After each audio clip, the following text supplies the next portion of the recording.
guys. Dude, so you might have seen that. I put it on my Grizzly Studios channel, but I wanted to go a little deeper.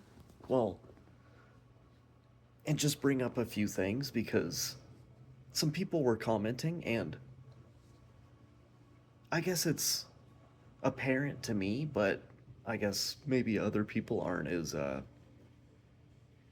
tapped into this kind of shit. But so that's pretty weird, right?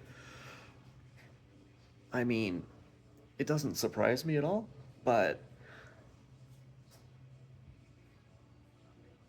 it's just kind of cool to see. Well, I mean, cool in that we have the ability to make something so small and so accurate, but kind of troublesome where things like that might lead, right? But, okay, well, one of the things I wanted to bring up is that when we see technology like that, that's what they're willing to show to the public. So, the stuff that they're still keeping secret, much crazier. Now, another thing that I think is even crazier is that in DARPA, and this was like in the 2000s, they would take insects that would go through a metamorphosis type of stage, like a caterpillar turns into a butterfly. They would take insects like that and they would insert microchips into them before they would go through their metamorphosis stage. And as they would insert it, and then as they would go into their metamorphosis, their skin tissue would start growing onto the sensors and the electrodes and stuff inside the microchip, and it would grow into their full form. So after they would finish their metamorphosis, they could actually hook that shit up to a computer and control them and steer them around and shit after it's all plugged in.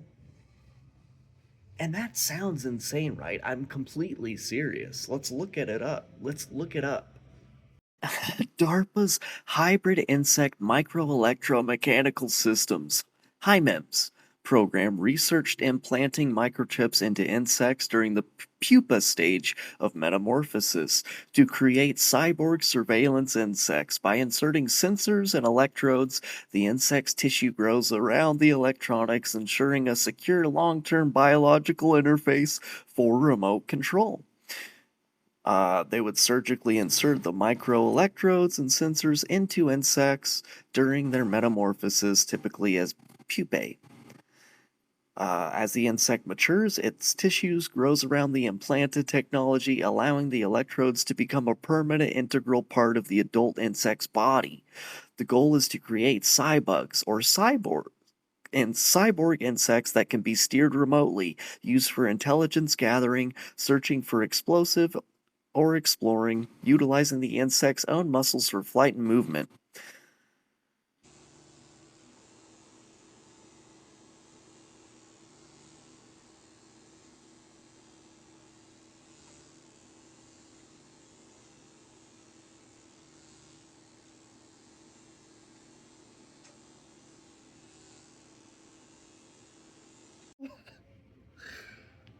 Dude. And like I said, that was a while ago. And sometimes, guys, you might wonder when I make some of these videos, you might wonder, where the fuck did you learn all this shit? Well, some of it, I see through interviews and podcasts and articles or just shit that I find on the internet, but actually a lot of it, dude, um, I used to read a lot of books, and Some of my favorite ones, I read like four of her books, but Annie Jacobson makes some awesome ones. Stuff about Operation Paperclip, and she gets into like the UFO topic and gets into like the technology and stuff of the UFO side of things, but then she gets into like atomic weapons and like nuclear technology. And she has a book about called Phenomenon that goes into like psychics and like remote viewing and the shit they were doing at SRI and all that type of shit. But if you're interested in like this type of shit, I found out about all of this inside one of her books called The Pentagon's Brain. And she gets into stuff like this and she talks about the internet and its early stages of like a bunch of the tech that we use. And I've said this in the past, and you guys probably know this too. A lot of the technology, pretty much all of it, comes from like military applications that gets passed down. And then once they have like a safe version for the public, then we get access to it. It's been that way with the internet, GPS, like even Siri, dude, was literally DARPA technology that got handed down into the public. So, you know, I I used to read a bunch of shit and I edumacated myself, dude.